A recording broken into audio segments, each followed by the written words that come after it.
இலங்கையில மருத்துவர் ஒருவர் தன்னுடைய தொழிலை சரியாக செய்ய முடியாமல் வெளிநாடொன்றுக்கு ராஜினாமா செய்துவிட்டு சென்றிருக்கிறார். தொழில் ரீதியான காழ்ப்புணர்ச்சி, அநாகரிகமான செயற்பாடுகள் இவற்றால மிகவும் பாதிக்கப்பட்டு தன்னுடைய தொழிலை விட்டு சொந்த நாட்டை விட்டு வெளிநாட்டிற்கு சென்றிருக்கிறார்.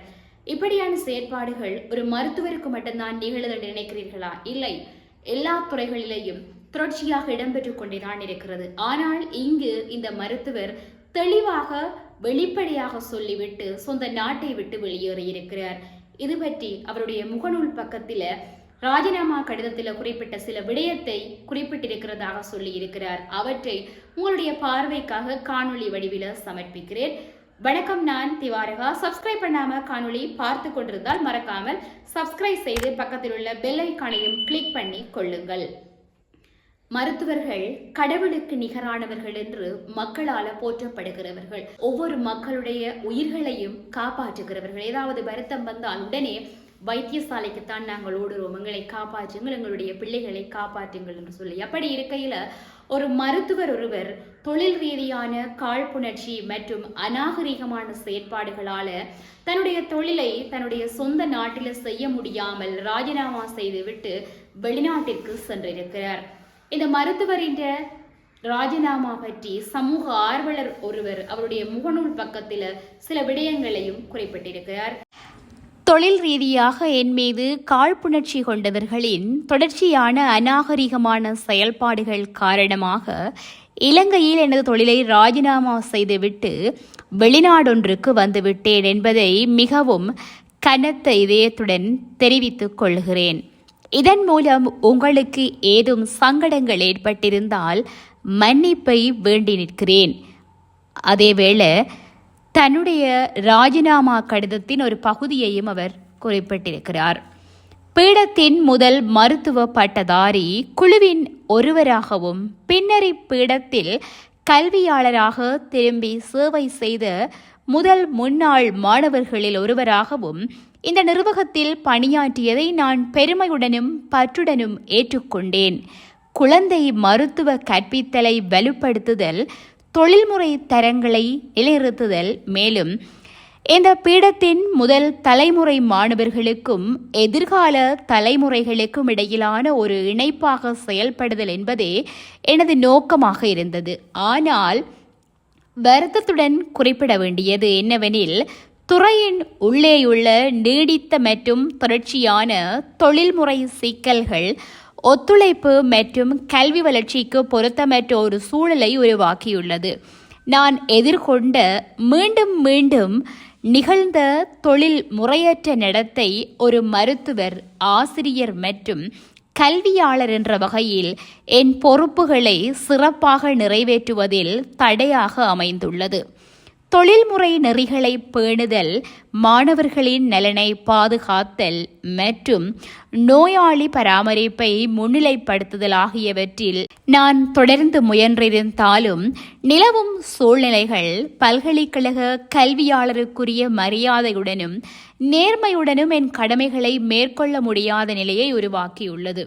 ஒரு மாணவராக என் வாழ்க்கையின் முக்கியமான ஆண்டுகளையும் பின்னர் ஒரு விரிவுரையாளராக என் அர்ப்பணிப்பான சேவையையும் வழங்கிய இந்த நிறுவனம் தொடர்ந்து தொழில்முறை சிரமங்களை உருவாக்கும் இடமாக மாறியுள்ளது என்பது மிகவும் வேதனையானது. எனவே இந்த முடிவு எளிதாக எடுக்கப்பட்ட ஒன்றல்ல. சூழ்நிலைகள் என்னை வேறு எந்த நியாயமான மாற்று வழியும் இல்லாத நிலைக்கு தள்ளியதன் விளைவாக எடுக்கப்பட்ட ஒன்றாகும்.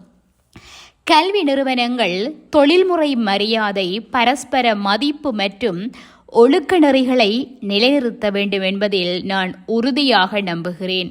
இந்த அடிப்படை மதிப்புகள் பாதிக்கப்படும் போது பணியாளர்களின் மன உறுதியும் நிர்வாகத்தின் கண்ணியமும் ஆபத்துக்குள்ளாகின்றன.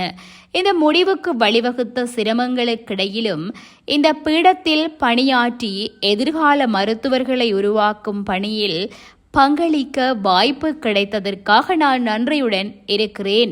எதிர்காலத்தில் இந்த நிறுவனம் தனது கல்வி பண்பாட்டை மேலும் வலுப்படுத்தி வளர வேண்டும் என மனமார்ந்த நம்பிக்கை கொள்கிறேன். நன்றி அப்படி என்று சொல்லி வைத்தியர் விஷ்ணு சிவபாதம் அவர்கள் அவருடைய முகப்புத்தகத்தில் இந்த விடயத்தை பதிவிட்டிருக்கிறார். அதேவேளை இந்த புகைப்படம் இறுதியாக வேலை தளத்தில் எடுத்துக்கொண்ட புகைப்படம் என்று சொல்லி அதையும் பகிர்ந்திருக்கிறார். உண்மையிலேயே மருத்துவர்கள் கடவுளுக்கு நிகராக போற்றப்படுகின்றவர்கள். மக்களுக்கு அப்படியான சேவையை ஆற்றுகின்ற மருத்துவர்களுக்கு இப்படியான இடையூறுகள் பிரச்சனைகள் ஏற்படுகின்றன. சிலர் மனதளவில் அதை தாங்கிக் கொண்டு தங்களுடைய தொழிலை செய்கிறார்கள். சிலர் மனரீதியாக பாதிப்பை எதிர்கொண்டு அதனை தாங்க முடியாத சூழ்நிலைகளில் தங்களுடைய தொழிலை விட்டு வேறு நாடுகளுக்கு செல்கிறார்கள்.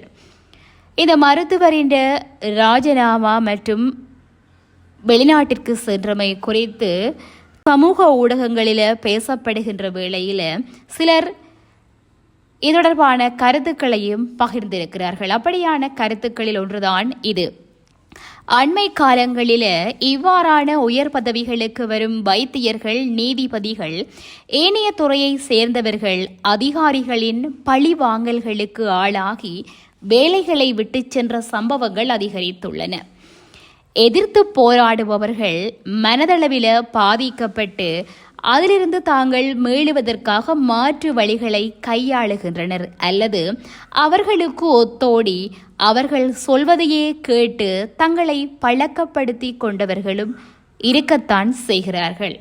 இலங்கையை பொறுத்த வரையில நேர்மையாக அல்லது பணியை சரியாக செய்பவராக வாழ்வதென்பது சாத்தியமற்றது.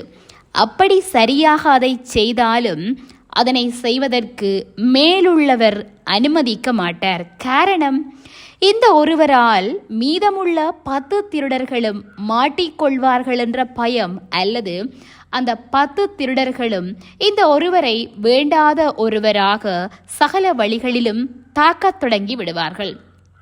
அதனால் 10 பேரின் கதைகளை கேட்டு நிர்வாகம் அந்த நேர்மையான ஒருவரை அகற்ற முற்படுகிறது. இதுவே இங்குள்ள தற்போதைய நிலவரம். உண்மையில நிர்வாகம் இந்த ஒருவரை வைத்துக்கொண்டு மற்றைய 10 பேரை வெவ்வேறு இடங்களுக்கு மாற்றம் செய்ய வேண்டும். ஆனால் செய்ய முடியாது. செய்தால் மேலதிகாரியும் மாற வேண்டி வரும். உண்மையில வைத்தியர் விஷ்ணு சிவபாதம் அவர்கள் கெட்டித்தனமும் நேர்மையும் மனிதாபிமானமும் நிறைந்த மனிதர் என சொல்ல கேள்விப்பட்டிருக்கிறேன். அதைவிட அவருடைய குழந்தை பராமரிப்பு சார்ந்த வீடியோக்களை பார்த்தும் இருக்கிறேன். இப்படியான அருமையான வைத்தியர்களை, மனிதர்களை ஒவ்வொருவராக கலைத்துவிட்டு வைத்தியசாலைகளில் வைத்தியர் பற்றாக்குறை, புதிய வைத்தியர்களே உள்ளார்கள் என சொல்லிக் கொண்டிருந்தால் மக்களின் நிலை என்னவாக இருக்கும்? கடந்த வருடமும் அதற்கு முதல் வருடமும் மட்டும் 3000த்திற்கும் அதிகமான வைத்தியர்கள் நாட்டை விட்டு சென்றுள்ளதாக தரவுகள் கூறுகின்றன. இது வைத்தியத்துறையில் மட்டும், ஏனைய துறைகளிலும் இதே பிரச்சனைகள் இருக்கின்றன. ஆக நல்ல திறமையான அனுபவம் உள்ள மனிதர்களை நாட்டிலிருந்து அகற்றிவிட்டு பாராளுமன்றத்திலும் டிசிசி கலந்துரையாடலிலும் இருந்து வைத்தியத்துறைக்கு ஆள் பற்றாக்குறை என்பதற்காக கத்திக் கொண்டிருக்க வேண்டியதுதான். இப்படியாக சமூக ஆர்வலர் ஒருவர் அவருடைய பதிவை வெளியிட்டிருந்தார்.